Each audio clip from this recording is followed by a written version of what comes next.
मी कैलास सोनवणे आपले हार्दिक स्वागत करतो। सुरुवातीला पाहूया 24 तासातील ताज्या घडामोडी। महाविकास आघाडी मुस्लिम दार्जिने असल्याची केंद्रीय गृहमंत्री अमित शहा यांनी केली टीका। समाजवादी पार्टीचे उमेदवार इर्शाद जागीरदार यांच्या प्रचारार्थ मोगलाई परिसरासह शहरातून काढण्यात आली दुचाकी रॅली। महाविकास आघाडीचे जास्तीत जास्त उमेदवार विजयी होणार असल्याने आम्ही सरकार स्थापनेसाठी तयार असल्याचा खासदार संजय राऊत यांनी केला विश्वास व्यक्त।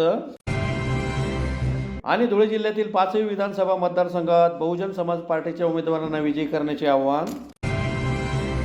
आता बातमीपत्र विस्ताराने। देशातील तसेच राज्यातील जनता पंतप्रधान नरेंद्र मोदींसोबत असून राज्यातील लाडक्या बहिणीही महायुतीसोबत असल्याने महायुतीचा विजय निश्चित असल्याचे सांगत महाविकास आघाडी मुस्लिम दार्जिने असल्याची टीका केंद्रीय गृहमंत्री अमित शहा यांनी दोंडाच्या येथे आयोजित जाहीर सभेत केली। देशभरातील जनता पंतप्रधान नरेंद्र मोदींच्या सोबत आहे। महाराष्ट्रातील लाडक्या बहिणी सुद्धा महायुतीच्या सोबत आहेत। त्यामुळे राज्यात महायुतीचा विजय निश्चित असल्याचे प्रतिपादन केंद्रीय गृहमंत्री अमित शहा यांनी दोंडाच्या येथील रावल स्टेडियम मध्ये महायुतीच्या उमेदवारांच्या प्रचारार्थ आयोजित जाहीर सभेत केले।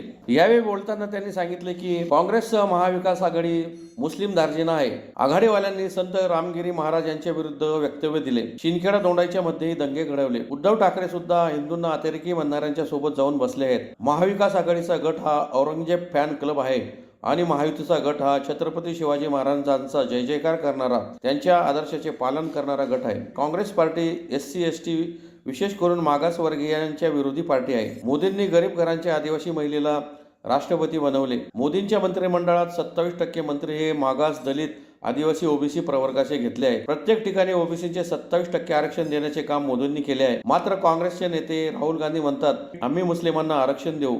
मुस्लिमांना आरक्षण कुठून देणार? मागासवर्ग, OBCचे आणि दलितांचे आरक्षण हिसकावून ते मुस्लिमांना आरक्षण देऊ इच्छितात। मात्र राहुल बाबा, तुमची 4थी पिढी येईल पण मुस्लिम आरक्षण देऊ शकणार नाही। यांनी पूर्ण जीवन मुस्लिम तुष्टीकरण करण्याचे काम केले आहे। तसेच काश्मीरातून 370 कलम हटवले।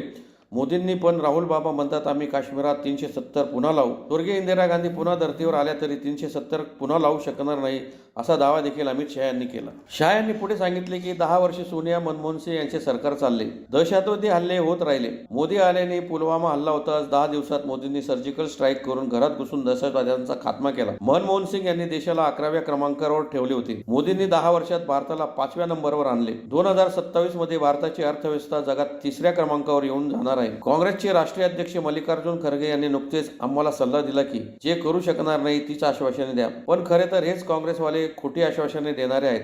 यांनी कर्नाटकात, तेलंगणात जे आश्वासन दिले ते पूर्ण केले नाही। मोदींनी जे आश्वासन दिले ते पूर्ण केले। त्यांनी सांगितले मंदिर बनाएंगे आणि त्यानुसार अयोध्येत भव्य श्रीराम मंदिर बनवले। आघाडीतले नेते राहुल गांधी, शरद पवार, उद्धव ठाकरे कोणीही राम मंदिराच्या प्राणप्रतिष्ठा सोहळ्याला सामील झाले नाही आणि नंतर सुद्धा दर्शनाला गेले नाहीत असे देखील अमित शहा यांनी सांगितले। शहा यांनी शिंदखेडा विधानसभा मतदारसंघाचे भाजपचे उमेदवार जयकुमार रावल यांनी शिंदखेडा मतदारसंघात केलेल्या विविध विकास कामांचा आवर्जून उल्लेखही केला। या प्रसंगी सरकार साहेब रावल, नगराध्यक्ष नयन कुमार रावल, सुभद्रा देवी रावल, आमदार अमरीश पटेल, भाजप संघटन महामंत्री विजय चौधरी, माजी खासदार डॉक्टर सुभाष भामरे, भाजप ज्येष्ठ नेते माजी आमदार राजवर्धन कदम मांडे, जिल्हा परिषद अध्यक्ष धरती देवरे, जिल्हाध्यक्ष बबनराव चौधरी, सुभाष देवरे, आमदार जयकुमार रावल, धुळे ग्रामीणचे उमेदवार राम बदाने, साक्रीचे उमेदवार मंजुळा गावित आदी उपस्थित होते। मंजुला जी गावित है, ये तीनों प्रत्याशियों को प्रचंड बहुमत से जिताना करोगे क्या? जरा जोर से बोलो, बटन कहां दबाना है? 10-10 साल तक आतंकवादी पाकिस्तान से आते रहे, बम धमाके करते रहे, इनके माथे पर जू नहीं रहती थी। नरेंद्र मोदी जी प्रधानमंत्री बने, उरी और पुलवामा में हमला किया। 10 ही दिन में सर्जिकल स्ट्राइक और एयर स्ट्राइक कर पाकिस्तान के घर में घुसकर आतंकवादियों का सफाया नरेंद्र मोदी जी ने किया। नरेंद्र मोदी जी ने देश को सुरक्षित किया है। मोदी जी ने देश को समृद्ध किया है। ये मनमोहन सिंह जी हमारे अर्थतंत्र को 11वें नंबर पर छोड़कर गए थे, दुनिया में 11वें नंबर पर। कौन से नंबर पर छोड़ा था दूल्हे वालों, बोलो जरा। अरे माताएं बहने बोले कौन से नंबर पर? 11वें नंबर पर। मोदी जी ने 10 ही साल में 11वें नंबर पर से 5वें नंबर पर लाने का काम मोदी जी। और आप क्या खुश हो जाते हो 5वें नंबर से? मैं आपको बताकर जाता हूं, मेरी बात याद रखना, 2027 में भारत की इकोनॉमी दुनिया में 3रे नंबर पर आ जाएगी। 3रे नंबर। भाइयों बहनों, ये सारे अगाड़ी वाले झूठे वादे करते, कुछ कुछ वादे कर देते। अभी अभी कांग्रेस के अध्यक्ष जी खड़गे साहब ने एक स्टेटमेंट दिया कि भाई आप लोग वादा ऐसा करो जो पूरा कर पाओ। नसीहत दी, क्योंकि कर्नाटक में, तेलंगाना में, हिमाचल में जो इनकी सरकार बनी, उसने अपने वादे पूरे नहीं किए। ये झूठ बोलने वाले लोग हैं। और मैं आपको बताता हूं, नरेंद्र मोदी जी का वादा पत्थर पर लकीर। हमने कहा था हम राम जन्मभूमि पर मंदिर बनाएंगे। ये कांग्रेस पार्टी ने 70 साल तक राम मंदिर को अटका कर रखा, लटका कर रखा, भटका कर रखा। मोदी जी को आपने दोबारा 19 में प्रधानमंत्री बनाया और मोदी जी ने केस भी जीता, निर्माण भी किया, नींव भी रखी और जय श्री राम कर कर प्राण प्रतिष्ठा भी। धुळे शहर विधानसभा मतदारसंघाचे समाजवादी पार्टीचे उमेदवार इर्शाद जागीरदार यांच्या प्रचारार्थ मोगलाई परिसरासह शहरातून दुचाकी रॅली काढण्यात आली। या रॅलीने धुळेकरांचे लक्ष वेधून घेतले होते। धुळे शहर विधानसभा मतदारसंघाचे समाजवादी पार्टीचे उमेदवार इर्शाद जागीरदार यांच्या प्रचारार्थ मोगलाई परिसरासह शहरातून दुचाकी रॅली काढण्यात आली। या रॅलीत सर्व स्तरातून नागरिक सहभागी झाल्याने रॅलीला उत्स्फूर्त प्रतिसाद लाभला। रॅलीने शहरवासियांचे लक्ष वेधून घेतले होते। धुळे शहरात अत्यंत खालच्या दर्जाचे राजकारण होत आहे। कोणी धर्माच्या नावावर, कोणी खालच्या भाषेत व्यक्तिगत टीका टिप्पणी करीत आहे। या सगळ्यात विकासाची व्याख्या काय असते, जनतेसमोर एकमेव उमेदवार इर्शाद जागीरदार हेच मांडत आहेत आणि कुणावर टीका करण्यापेक्षा धुळेकर जनतेच्या आयुष्यात कसा बदल घडवून आणता येईल याबाबतचे त्यांचे असलेले विजन लोकांसमोर मांडून निवडणूक लढवित आहेत। त्यांच्या या विजनमुळे त्यांना मतदारांकडून उत्स्फूर्त प्रतिसाद लाभत आहे। समाजवादी पार्टीतर्फे धुळे शहरातली बाईक रॅली देवपूर या भागात करण्यात आली। त्याला उत्स्फूर्त प्रतिसाद जनतेचा लाभलं, त्याबद्दल मी धुळे शहरातले तमाम जनतेचे आभारी आहे। आमचे मित्र, आमचे सहकारी कांतीलाल आबा पण या रॅलीमध्ये सामील झाले, त्याबद्दल मी त्यांचं पण आभार व्यक्त करतो। आणि नवीन धुळे बनवण्यासाठी, विकसित धुळे बनवण्यासाठी जी लढाई आहे त्याच्या लोकांनी आमचा साथ द्यावा असं आपल्या माध्यमातून आवाहन करतो। संपूर्ण राज्यात महाविकास आघाडीच्या उमेदवारांना चांगला प्रतिसाद लाभत असल्याने येत्या 23 तारखेला महाविकास आघाडीचे जास्तीत जास्त उमेदवार विजयी होतील व 26 तारखेला आम्ही सरकार स्थापनेसाठी तयार असल्याचा विश्वास खासदार संजय राऊत यांनी धुळे येथे पत्रकार परिषदेत व्यक्त केला। संपूर्ण राज्यात महाविकास आघाडीला चांगला प्रतिसाद लाभत असल्याने येत्या 23 तारखेला महाविकास आघाडीचे जास्तीत जास्त उमेदवार विजयी होतील। त्यामुळे 26 तारखेला आम्ही सरकार स्थापन करण्यासाठी तयार आहोत असा विश्वास खासदार संजय राऊत यांनी धुळे येथे आयोजित पत्रकार परिषदेत व्यक्त केला। ते पुढे म्हणाले की धुळ्यामध्ये माजी आमदार अनिल गोटे यांनी स्पीड पकडला आहे। महाराष्ट्रात देखील महाविकास आघाडीने स्पीड पकडलेला आहे। संपूर्ण महाराष्ट्रात मी फिरत आहे। मुंबईची आम्हाला चिंता नाही। मुंबईमध्ये शिवसेनेचा उत्तम प्रभाव आहे। ग्रामीण भागात पोहोचण्याचे काम आम्ही करत आहोत। काँग्रेस, राष्ट्रवादी, शिवसेना यांच्यात उत्तम समन्वय आहे। एकमेकांच्या उमेदवारांना मदत करत आहेत। त्यामुळे सगळ्यांच्या उद्याच्या निकालावर चांगलाच प्रभाव होणार आहे। महाविकास आघाडीचे जास्तीत जास्त उमेदवार निवडून येतील। 23 तारखेला निकालात महाविकास आघाडीचे उमेदवार विजयी होतील। 26 तारखेला सरकार स्थापनेसाठी आम्ही तयार आहोत असा विश्वासही त्यांनी व्यक्त केला। यावेळी उमेदवार अनिल गोटे, धुळे ग्रामीणचे उमेदवार आमदार कुणाल पाटील, माजी आमदार अशोक दात्रक, माजी आमदार प्राध्यापक शरद पाटील, माजी महापौर भगवान करंकाळ, शिवसेना उपनेते शुभांगी पाटील, अतुल सोनवणे, नरेंद्र परदेशी आदी उपस्थित होते। शिवसेनेचे उमेदवार महाविकास आघाडीचे उमेदवार अनिल अण्णा गोटे यांच्या प्रचार. आणि मी जेव्हा एखाद्या मतदारसंघात काय चाललंय आणि काय होईल याची जर माहिती हवी असेल तर त्या भागातल्या पत्रकारांचा संवाद ठेवला आणि तो मी नेहमीच ठेवत असतो. हे सर्वे येत असतात, आकडे येत असतात, पण आमची जी सर्वेची टीम आहे ती आपण सगळ्या गावागावातले पत्रकार, लहान पत्रकार असेल, मोठा असेल, पत्रकार, तो ज्या पद्धतीने माहिती देत असतो त्यानुसार अनेकदा आम्ही त्या मतदारसंघामधल्या ठिकाणी प्रणय बनवतो. आता मगाशी टीप मध्ये मला काही पत्रकार बांधत कसं काय झालं, मला म्हणजे महाराष्ट्रात काय झालं, महाराष्ट्रात धुळ्यात काय चाललंय, अण्णाने स्पीड पकडल्या, अण्णाने स्पीड पकडल्या. संपूर्ण राज्यामध्ये महाविकास आघाडीने चांगला स्पीड पकडला. गेल्या 10 दिवसापासून स्वतः उद्धव ठाकरे मुंबईच्या बाहेरच आहे. आत्ताच त्याचा फोन होता, तो कुठ्यात आपण आता ते म्हणजे सावंतवाडी कुडाळ वगैरे करत ते करत 3 दिवसांनी मुंबईला. मुंबईची आम्हाला चिंता नाही. मुंबईमध्ये शिवसेनेचा प्रभाव आहे तसाच राहील, पण महाराष्ट्राच्या ग्रामीण भागामध्ये आम्ही अगदी शेवटच्या गावापर्यंत पोहोचण्याचा प्रयत्न यावा लागतो. समन्वय आहे तो अत्यंत उत्तम आहे. काँग्रेस असेल, राष्ट्रवादी काँग्रेस, शरद पवार आणि आमचा शिवसेना आणि इतर लहान भाऊ, आमच्यामध्ये उत्तम समन्वय आहे.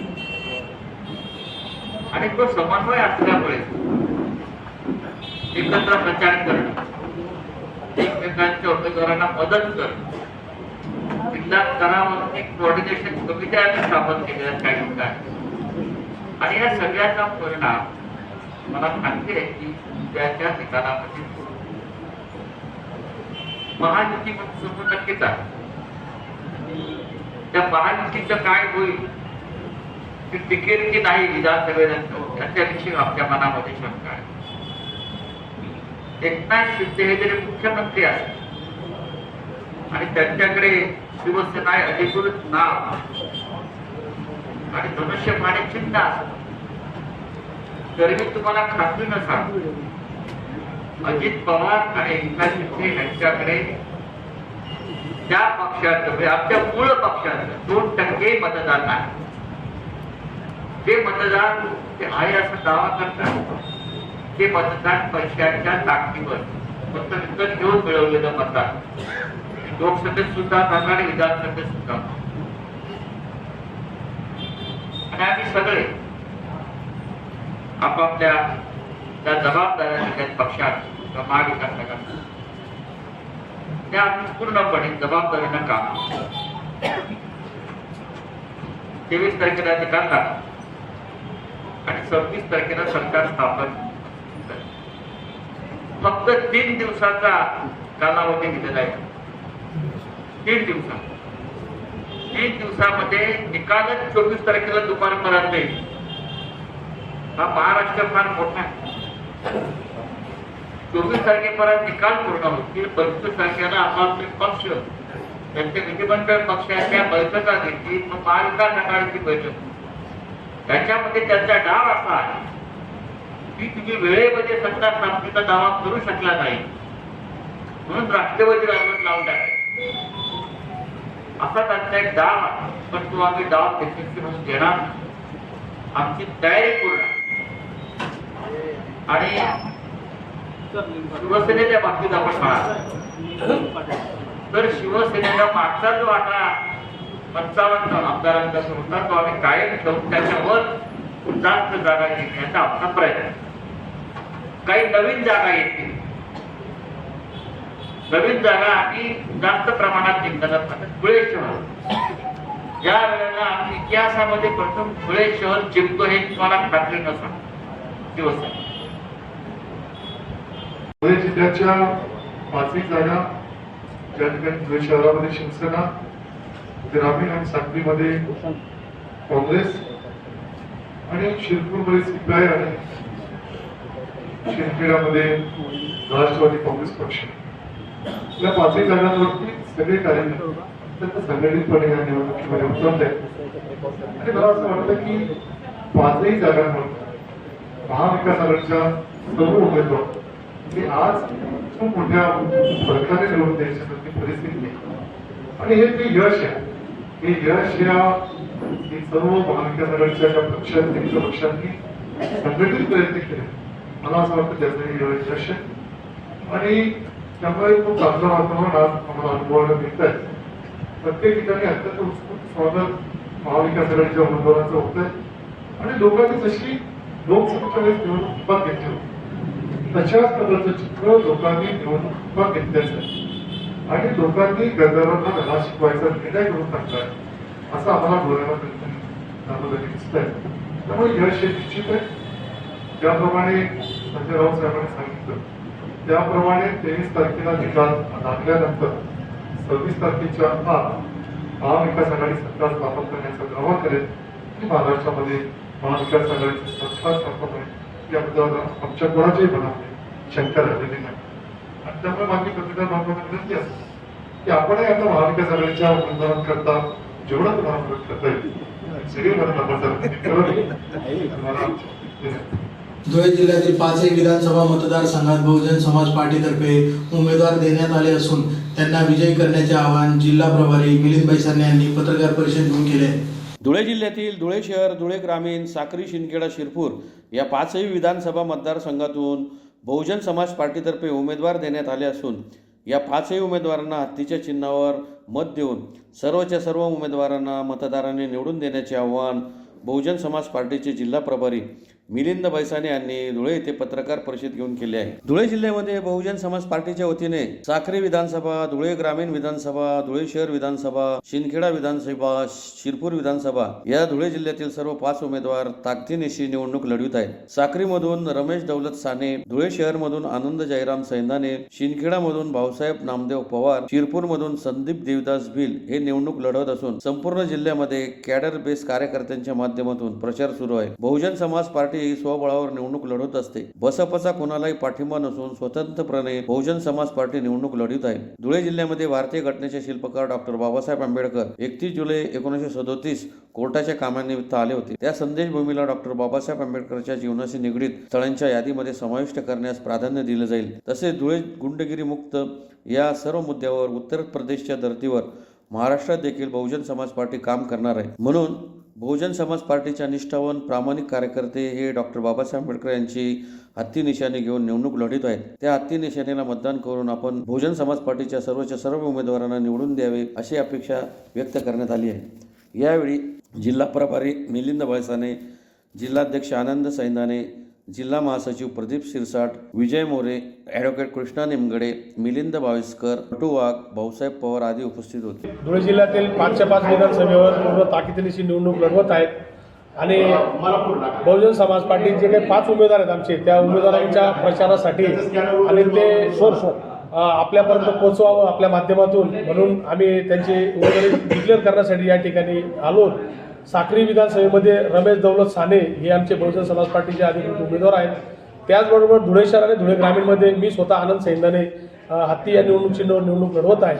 त्याचबरोबर शिंदखेड्यामधून भाऊसाहेब नामदेव पवार हे शिंदखेड्यामधून निवडणूक लढवत आहेत आणि त्याचबरोबर साक्रीमध्ये संदीप देवीदास भिल हे बहुजन समाज पार्टीचे अधिकृत उमेदवार आहेत.